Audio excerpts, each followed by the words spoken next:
Economía Hoy, con Gerardo Corrales. Bienvenidos a un programa más de Economía Hoy, democratizando la educación financiera. En días recientes, la ministra de Hacienda de la nueva administración hizo su propuesta integral de reforma fiscal para tratar de resolver el problema de las finanzas públicas que nos tiene con un faltante de ingresos respecto a los gastos de cerca del 7.2 del Producto Interno Bruto. El objetivo de la ministra es tomar una serie de acciones tal que se pueda reducir ese nivel de déficit entre un 4 hasta un 3% del Producto Interno Bruto. Tuvo una participación la señora ministra en el Congreso de la República el 30 y 31 de mayo, donde presentó un plan integral que para un periodo de 4 años de esta administración suponía una recaudación del 4.11% del Producto Interno Bruto.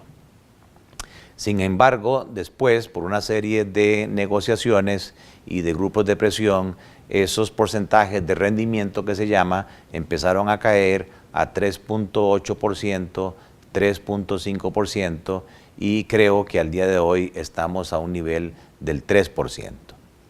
Cuando se analiza la propuesta integral de la ministra, esta está compuesta por medidas de austeridad en cuanto al tema de remuneraciones de los empleados públicos, básicamente lo que tiene que ver con el beneficio de las anualidades que empezarían a calcularse como un monto nominal fijo, tiene que ver con los ajustes semestrales que se hacen a los salarios, que ya no serían porcentuales, sino también un monto fijo. Hubo un compromiso de la ministra en cuanto a llevar un presupuesto para el año 2019 austero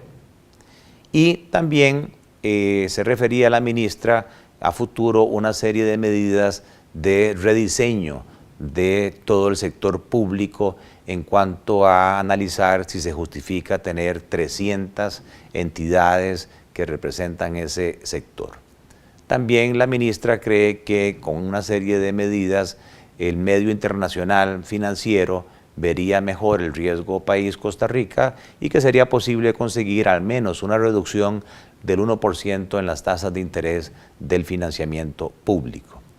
Y el componente que más se ha conocido es lo que se llama el expediente 20.580, que es la ley de fortalecimiento de las finanzas públicas, donde en principio esperaba la ministra que diese un rendimiento del 1.9% del Producto Interno Bruto.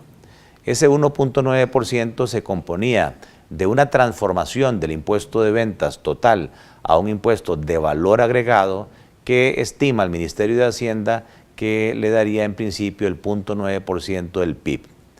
Modificaciones también al impuesto de renta, básicamente en la renta de intereses y en las ganancias de capital, que le daba un rendimiento del 0.5% del PIB.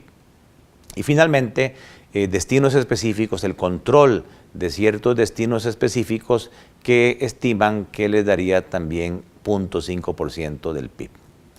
La preocupación, sin embargo, es que después se entró ya en la discusión de la propuesta y de este expediente específico en la Comisión Fiscal y los señores diputados de los distintos partidos empezaron, ya sea por criterio propio o por presiones de determinados grupos, a erosionar esa base de recaudación. Tanto las cooperativas de ahorro y crédito, que en un principio la ministra pensaba gravar buscando equidad tributaria, lograron quedar exentas en estas negociaciones. Las tasas de impuestos sobre intereses, que se buscaba también unificar en una sola tasa de interés del 15%, el Banco Popular y las cooperativas de ahorro y crédito están logrando una tasa más baja, lo cual provocaría arbitraje tributario, porque obviamente los ahorrantes buscarían aquellos certificados o depósitos de menor tasa de interés. Y lo que más se ha discutido y lo que más erosiona la recaudación tiene que ver con la eliminación del impuesto a la canasta básica propuesto del 2% y el impuesto también del 2% a la educación privada. Esto en números del Ministerio de Hacienda le ha quitado al plan inicial de recaudación cerca de 100.000 millones de colones. Estamos hablando de una suma aproximada a los 200 millones de dólares que en la necesidad de recursos que hay, pues es una suma significativa. Y eso incluso lo que ha llevado es a discusiones sobre si conviene retirar o no el paquete fiscal. Técnicamente yo creo que sería un error en la coyuntura actual, en la coyuntura internacional, el mensaje que el país transmitiría de poca seriedad y conciencia de la gravedad que estamos teniendo, especialmente porque hay casos ya reales, como el caso de Grecia, como el caso de Argentina, en donde supuestamente por defender a las clases más necesitadas se desecharon medidas urgentes y al final la economía tuvo que hacer los ajustes, como recientemente Argentina anuncia una tasa de interés que ya va por el nivel del 60% para evitar que sigan saliendo capitales del país, donde la devaluación es de un 17% prácticamente en un solo día y acumulada como del 50%, y el desempleo se dispara, sufriendo más bien las consecuencias las clases más necesitadas. En el tema de mayor discusión de la canasta básica, nosotros seguimos creyendo que la propuesta original, que de Dios goce, de don Edgar Ayales era la correcta. Si Hacienda lo que busca con el tema de gravar la canasta básica es tener trazabilidad para identificar aquellas clases más pudientes que adquieren los bienes, así como los proveedores, entonces, para no perjudicar a los dos o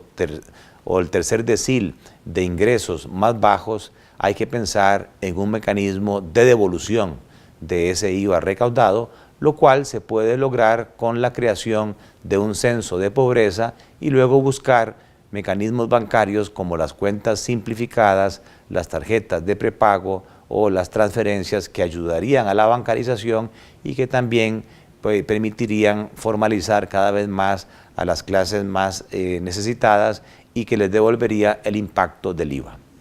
Esperamos en este programa de Economía Hoy que en las próximas semanas el Congreso de la República tenga conciencia de la urgencia de mantener el plan fiscal, porque la erosión está haciendo que de un 1.9 que se esperaba recaudar, se habla que ahora si se mantienen ese tipo de exoneraciones, pues la recaudación caería como al 1.2, 1.3%, lo cual haría que la necesidad de recursos incrementales que hay no sea cubierta en su totalidad y continuaríamos con el problema fiscal y con las eventuales presiones en tasas de interés, en tipos de cambio, en inflación y desempleo. Gracias por estar con nosotros en un programa más de Economía Hoy, democratizando la educación financiera desde el Hotel Real Intercontinental en San José de Costa Rica. Economía Hoy, democratizando la educación financiera.